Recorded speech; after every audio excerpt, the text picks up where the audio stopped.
ನಮಸ್ಕಾರ ವೀಕ್ಷಕರೇ, welcome to ನಮಸ್ತೆ ಇಂಡಿಯಾ ಕುಕಿಂಗ್ ಚಾನಲ್. ಇವತ್ತು ನಮ್ಮ ಚಾನಲ್ನಲ್ಲಿ ಕೆಲವೇ ವಸ್ತುಗಳನ್ನು ಉಪಯೋಗಿಸಿ ತುಂಬಾನೇ ಸುಲಭವಾದ ಮತ್ತು ರುಚಿಯಾದ ಚಾಕ್ಲೇಟ್ ಬರ್ಫಿ ಮಾಡೋದು ಹೇಗೆ ಅನ್ನೋದನ್ನ ನೋಡೋಣ.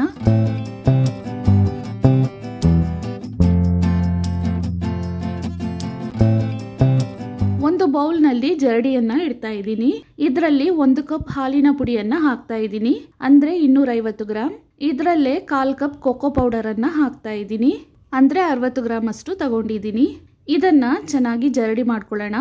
ಅಳತೆಗಳನ್ನ ಮೆಜರಿಂಗ್ ಕಪ್ನಲ್ಲೇ ತಗೊಬೇಕಂತೇನಿಲ್ಲ, ಯಾವುದಾದ್ರೂ ಒಂದು ನಾರ್ಮಲ್ ಕಪ್ ಇದ್ರೇನು ಅದರಲ್ಲೇ ಎಲ್ಲ ವಸ್ತುಗಳನ್ನ ಅಳತೆ ಮಾಡ್ಕೊಬಹುದು.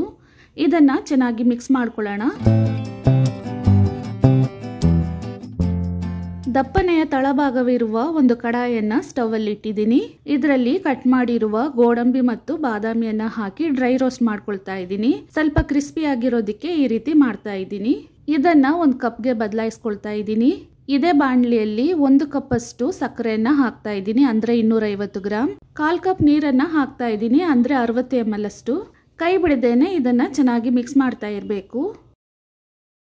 ಸಕ್ಕರೆ ಒಂದೆಳೆ ಪಾಕ ಬರಬೇಕು, ಅಂದ್ರೆ 2 ಬೆರಳುಗಳ ಮಧ್ಯೆ ಈ ರೀತಿ ಪಾಕ ನಿಲ್ಬೇಕು. ಇವಾಗ ಸ್ಟವ್ ಅನ್ನ ಆಫ್ ಮಾಡಿಬಿಡಬೇಕು. ಆ ಬಿಸಿನಲ್ಲೇ ನಾವು ಜರಡಿ ಮಾಡಿ ಮಿಕ್ಸ್ ಮಾಡಿ ಇಟ್ಟಿರುವ ಹಾಲಿನ ಪುಡಿ ಮತ್ತು ಕೋಕೋ ಪೌಡರ್ ಅನ್ನ ಹಾಕಿ ಕೈ ಬಿಡದೇನೆ ಚೆನ್ನಾಗಿ ಮಿಕ್ಸ್ ಮಾಡ್ಕೊಬೇಕು. ಈ ರೀತಿ ವಿಸ್ಕರ್ನಿಂದ ಮಿಕ್ಸ್ ಮಾಡಿದ್ರೆ ಗಂಟೇನೂ ಆಗೋದಿಲ್ಲ, ಬೇಗನೆ ಮಿಕ್ಸ್ ಆಗತ್ತೆ. ಸಕ್ಕರೆ ಪಾಕ ಆಗಿದ ತಕ್ಷಣ ಸ್ಟವ್ ಅನ್ನ ಆಫ್ ಮಾಡಿಬಿಟ್ಟು ಆ ಬಿಸಿನಲ್ಲೇ ಇದನ್ನೆಲ್ಲ ಮಾಡ್ತಾ ಇದ್ದೀನಿ. ಚೆನ್ನಾಗಿ ಮಿಕ್ಸ್ ಮಾಡಾದ್ಮೇಲೆ ಡ್ರೈ ರೋಸ್ಟ್ ಮಾಡಿರುವ ಗೋಡಂಬಿ ಮತ್ತು ಬಾದಾಮಿಯನ್ನ ಹಾಕ್ತಾ ಇದ್ದೀನಿ. ಇದನ್ನ ಫ್ರಿಡ್ಜ್ ನಿಂದ ಆಚೆ ತೆಗೆದು ರೂಮ್ ಟೆಂಪರೇಚರ್ ನಲ್ಲಿ ಇಟ್ಟಿರಬೇಕು.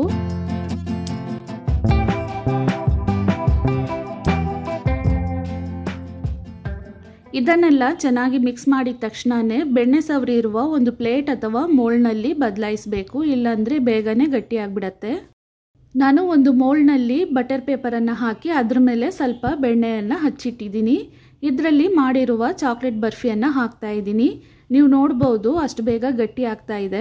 ಈ ಚಾಕ್ಲೇಟ್ ಬರ್ಫಿಯನ್ನ ಇದೇ ಅಳತೆಯಲ್ಲಿ ಮಾಡೋದಾದ್ರೆ ಒಂದು 20 ನಿಮಿಷ ಇದ್ರೆ ಸಾಕು, ಆರಾಮಾಗಿ ಮಾಡಬಹುದು. ಒಂದು ಸೌಟಿನ ಹಿಂಭಾಗದಲ್ಲಿ ಸ್ವಲ್ಪ ಬೆಣ್ಣೆಯನ್ನ ಸವರಿದ್ದೀನಿ. ಇದರ ಸಹಾಯದಿಂದ ಚಾಕ್ಲೇಟ್ ಬರ್ಫಿಯನ್ನ ಸಮನಾಗಿ ಮಾಡ್ತಾ ಇದ್ದೀನಿ. ಅಥವಾ ಒಂದು ಕಪ್ನ ಹಿಂಭಾಗದಲ್ಲೂ ಬೆಣ್ಣೆಯನ್ನ ಸವರ್ಬಿಟ್ಟು ಇದನ್ನ ಸಮನಾಗಿ ಮಾಡ್ಕೊಬಹುದು.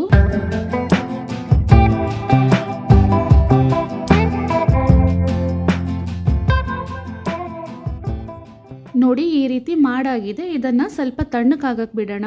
ಬರ್ಫಿಯನ್ನ ಕಡಿಮೆ ಅಳತೆಯಲ್ಲಿ ಮಾಡಿರೋದ್ರಿಂದ ಬೇಗನೆ ತಣ್ಣಕ್ಕಾಗ್ಬಿಡತ್ತೆ. ನೀವು ಚಾಕ್ಲೇಟ್ ಬರ್ಫಿಯನ್ನ ಇದೇ ಮೆಥಡ್ ನಲ್ಲಿ ಮಾಡಿದ್ರೆ ಯಾವುದೇ ಕಾರಣಕ್ಕೂ ಫೇಲ್ ಆಗುವ ಚಾನ್ಸೇ ಇಲ್ಲ, ಕರೆಕ್ಟ್ ಆಗಿ ಬರುತ್ತೆ. ಸಕ್ಕರೆ ಪಾಕವನ್ನ ಕರೆಕ್ಟ್ ಆಗಿ ಮಾಡ್ಕೊಬೇಕು ಅಷ್ಟೇ. ಇವಾಗ ಇದನ್ನ ನಮ್ಗೆ ಯಾವ ಸೈಜ್ ನಲ್ಲಿ ಬೇಕೋ ಆ ರೀತಿ ಕಟ್ ಮಾಡ್ಕೊಬಹುದು. ನಾನು ಇದಕ್ಕೆ ಅಮೂಲ್ ಡೈರಿ ವೈಟ್ನರ್ ಮತ್ತು ಹರ್ಷೇಸ್ ಕೋಕೋ ಪೌಡರ್ ಅನ್ನ ಹಾಕಿದ್ದೀನಿ. ನಾನು ಇದನ್ನ ರೆಕಮೆಂಡ್ ಮಾಡ್ತಿಲ್ಲ, ನಾನು ಯೂಸ್ ಮಾಡಿರುವ ಪ್ರಾಡಕ್ಟ್ ಅನ್ನ ಹೇಳ್ತಾ ಇದ್ದೀನಿ ಅಷ್ಟೇ. ಇವಾಗ ನೋಡಿ, ತುಂಬಾನೇ ಸುಲಭವಾದ, ರುಚಿಯಾದ ಮತ್ತು ಮಕ್ಕಳಿಗೂ ಇಷ್ಟವಾಗುವಂತಹ ಚಾಕ್ಲೇಟ್ ಬರ್ಫಿ ತಯಾರಾಗಿದೆ.